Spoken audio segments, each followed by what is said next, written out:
এখানে আমার কড়াই বসানো হয়ে গেছে, সাথে তেলও গরম হয়ে গেছে। এবার আমি এখানে পেঁয়াজটা দিয়ে দেবো।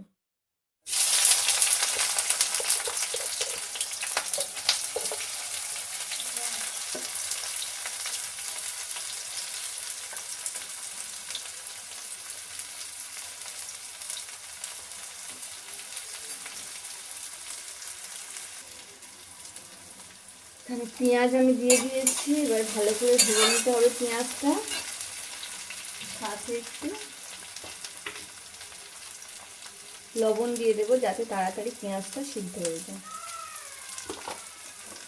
আজকের রেসিপি কি সেটাই তো এখনো বলা হয়নি। আজকের রেসিপি হলো লোটে মাছের ঝুড়ি।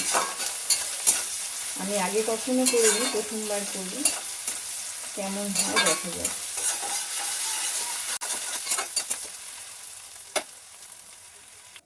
এখানে মোটামুটি পেঁয়াজটা লাল লাল করে ভাজা হয়ে গেছে। এবার আমি আদা রসুনটা পেস্ট করে রেখেছি সেটা দিয়ে দিলাম।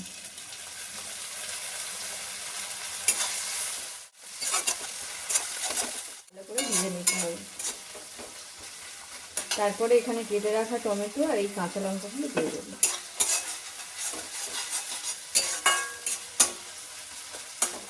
মশলাটা কষানোর সময় গ্যাসের ফ্লেমটা একটু লো রাখতে হবে, নইলে মশলাগুলো পুড়ে যাবে। এখানে মোটামুটিভাবে আদা রসুনের পেস্টটা মোটামুটি দেওয়ার পরে সুন্দর করে ভাজা ভাজা হয়ে গেছে, কাঁচা গন্ধটাও চলে গেছে। এবার আমি টমেটো আর কাঁচা লঙ্কাগুলো দিয়ে দেবো। টমেটোটা ততক্ষণ ভাজতে হবে যতক্ষণ না টমেটোর কাঁচা গন্ধটা চলে যায়, কারণ টমেটোর কাঁচা গন্ধটা থাকলে তরকারির সেই টেস্টটা আসবে না। তার জন্য আমার ভালো করে ভাজতে হবে। যদি মনে হয় কড়াই ধরে যাচ্ছে, হালকা হালকা জল দিয়েও ভাজা যাবে, তাতে কোনো সমস্যা নেই।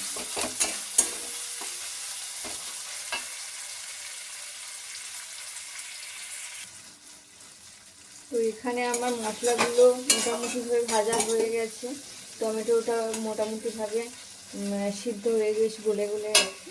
এবার আমি যে মশলাগুলো দেবো আর কি, তো এখানে স্বাদ অনুযায়ী প্রথমে লবণটা দিয়ে দেবো, তারপরে হলুদের গুঁড়ো দেবো,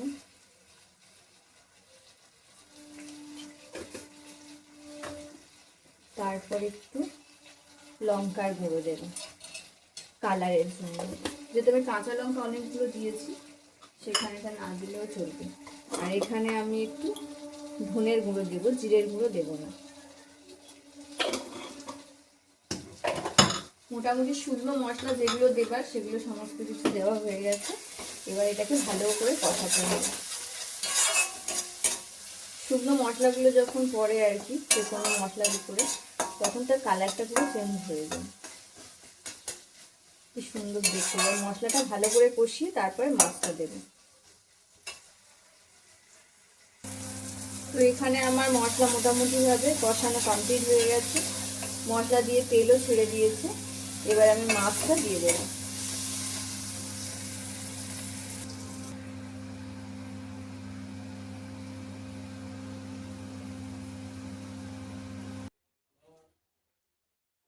তো এখানে মোটামুটিভাবে মাছ দেবার পর একটুখানি নাড়াচাড়া করলে মাছগুলো সিদ্ধ হয়ে যায়। এই সময় আমরা একটা কাঁটা চামচের সাহায্যে মাছগুলোর থেকে কাঁটাগুলো আলাদা করে নিতে পারি, কিন্তু আমি আর কাঁটা আলাদা করলাম না, ওই একসাথেই করে নেবো। এবার এটা আস্তে আস্তে করে সবগুলো মাছগুলো ছেড়ে যাবে, যাওয়ার পর এটাকে শুকনো করতে হবে। অনেকটাই টাইম লাগে এটা রান্না করতে হলে, একটু সময় নিয়ে করতে হবে আর কি।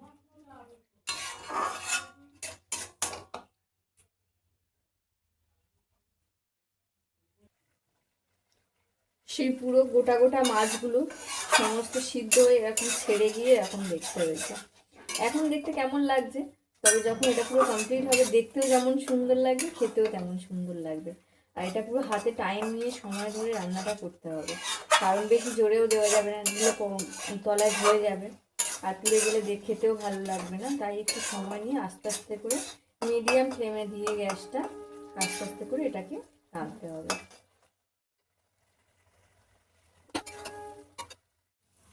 সেই অতটা মাছ মোটামুটি এবার শুকনো হতে হতে কমে আসছে আস্তে আস্তে, আর দেখতেও পুরো অন্যরকম হয়ে যাচ্ছে।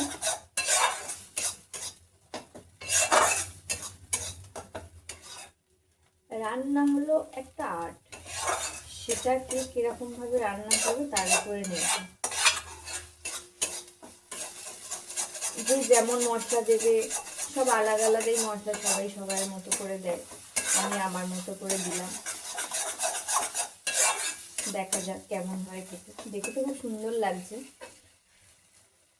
খেতেও নিশ্চয়ই ভালো হবে।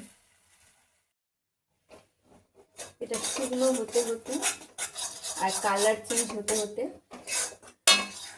এখন এরকম দেখতে হয়েছে। এবার এই সময় আমি আরেকটু কাঁচা লঙ্কা দিয়ে দেবো, কারণ এটা একটু ঝাল ঝাল না হলে খেতেও ভালো লাগবে না।